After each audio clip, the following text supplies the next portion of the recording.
آئیے کتاب رحمت سورہ الکہف اٹھائیں۔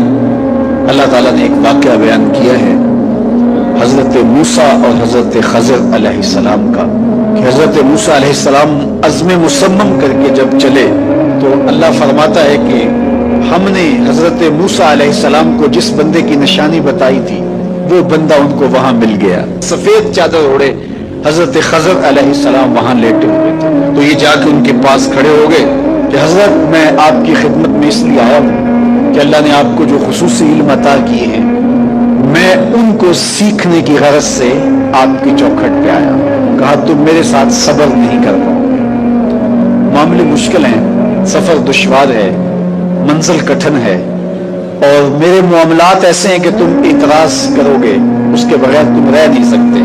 حضرت موسیٰ علیہ السلام نے کہا اگر اللہ نے چاہا تو آپ دیکھیں گے میں صبر کروں گا اور آپ کے کسی حکم کی کسی کام کی میں نافرمانی نہیں کروں گا، کسی کام کا انکار نہیں کروں گا۔ کہا کہ اچھا شرط یہ ہے کہ جو میں کروں اس پر تم اعتراض نہیں کرو گے، سوال نہیں کرو گے، یہاں تک کہ میں خود ہی نہ بتاؤں۔ تو کہا کہ یہ شرط ٹھہری، میں کوئی بات نہیں کروں گا۔ فانطلقا، دونوں چل پڑے، دریا کے پار جانا تھا۔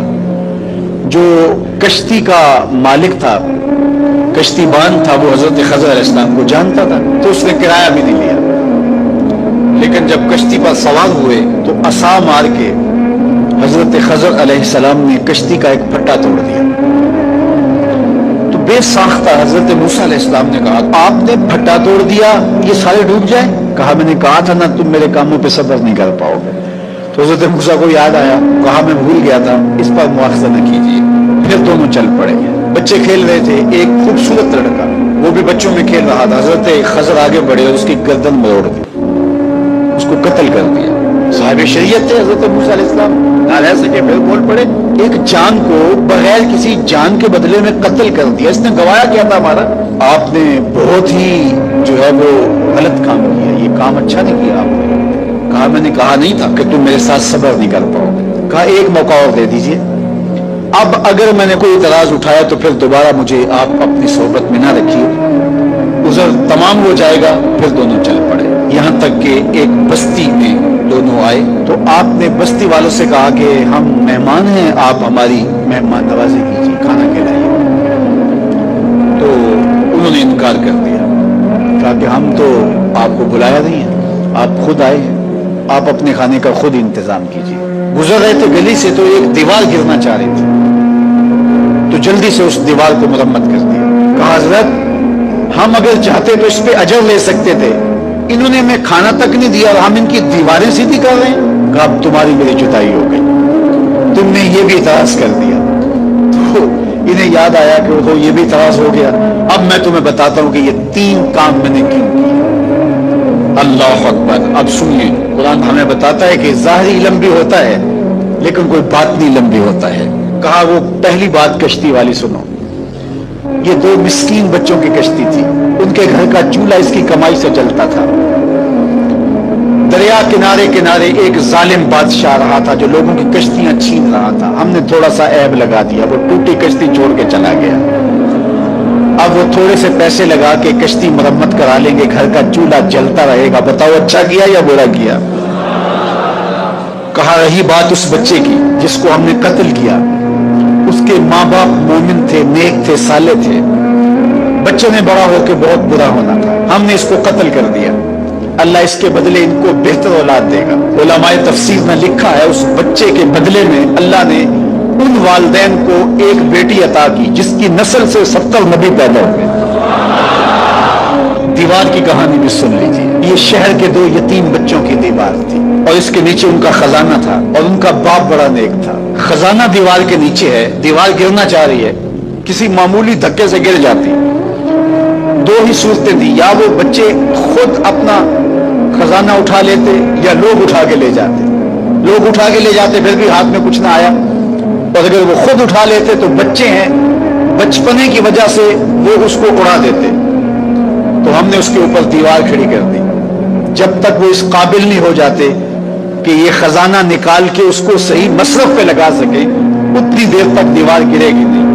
اللہ اکبر۔ وہ کسی وجہ سے دیوار قائم رہے گی، اور جب وہ اس عمر کو پہنچ جائیں گے جس عمر میں وہ اس خزانے کو سنبھال سکیں گے تو پھر دیوار خود بخود گر جائے گی اور یہ خزانہ نکال کر کے اپنے کام پہ لے آئیں گے۔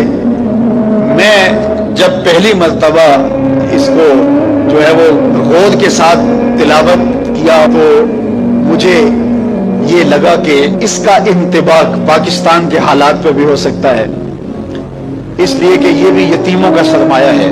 کتنے یتیم روتے بلکتے رہ گئے اور ان کے سر سے جو ہے وہ سائے اٹھ گئے اس وطن کے لیے، لیکن میرے مالک نے اس ملک کے خزانوں پر گہرے پہاڑ اور بڑی بڑی دیواریں کھڑی کر دی ہیں۔ جب تک یہ قوم بلوغت تک نہیں پہنچے گی اتنی دیر تک وہ خزانے ظاہر نہیں ہوں گے، اور جب یہ قوم اپنی بلوغت تک پہنچے گی، شعوری بلوغت، فکری بلوغت، علمی بلوغت، اور رب سے جو وعدہ کیا تھا پاکستان کا مطلب کیا، لا الہ الا اللہ، جب اس بلوغت تک یہ پہنچ جائے گی، اس وعدے کی تکمیل ہوگی، پھر رب دیوار ہٹا دے گا اور پاکستان کو اللہ اتنے خزانے دے گا اور پاکستان ایسا مالا مال ہوگا دنیا دیکھنے آئے گی انشاءاللہ۔ اس لیے رب نے دیواریں بنا کے رکھی۔ تمہارا باپ معین الدین چشتی بڑا نیک تھا، تمہارا باپ داتا گنج بخش علی حجویری بڑا نیک تھا، تمہارا باپ حضرت مجدد الف ثانی بڑا نیک تھا، ان کی وجہ سے میں دیواریں کھڑی کر رہا ہوں اور مضبوط حصار لگا رہا ہوں تمہارے خزانوں پر، اور وہ وقت آئے گا جب تم بلوغت کی عمر کو پہنچو گے، دیواریں ہٹ جائے گی اور تمہارا وطن زمانے پہ مہکتے پھول کی طرح اور چمکتے ستاروں کی طرح اور روشن آفتاب کی طرح چمکتا اور مہکتا دکھائی دے گا، اور زمانہ پاکستان دیکھنے آئے گا، پاکستان دنیا کی قیادت کرے گا انشاءاللہ۔ تو کہا یہ تعویل ہے ان باتوں کی جو باتیں میرے رب نے مجھے بتائی، اور یہ میں نے اپنی مرضی سے نہیں کہی، اور جو میں نے کی اپنی مرضی سے نہیں کیا۔ تو یہ باطنی باتیں ہیں، شاید یہ باطنی باتوں کے جوش میں یہ بات بھی میں کر گیا۔ وہ کیا کسی نے کہا تھا کہ بھری محفل میں ایک راز کی بات کہہ دی، بڑا بے ادب ہوں سزا چاہتا ہوں۔ حضور نبی رحمت صلی اللہ علیہ وآلہ وسلم نے قلم کو 3 مثالوں سے سمجھایا ہے۔ ایک حدیث میں حضور علیہ السلام نے قلم کو مثل العصفور، چڑیا کی مانند کہا ہے۔ شاخ پہ بیٹھی ہوئی چڑیا ایک انداز میں نہیں بیٹھتی، بلکہ لمحہ لمحہ اپنے آپ کو جنبش اور حرکت میں رکھتی۔ اسی طرح قلب انسانی بھی ہر وقت مختلف حالتوں میں بدلتا رہتا۔ ایک دوسری حدیث میں حضور نے اس کو مثل القدر، ہنڈیا کی طرح کہا ہے۔ جب ہنڈیا کے اندر پانی ڈال دیں، سالن ڈال دیں اور نیچے آگ ڈال دیں، تو پھر آگ کی تپش سے ہنڈیا کے اندر جو جوش پیدا ہوتا ہے، تو قلم کو بھی اس سے تشبیہ دی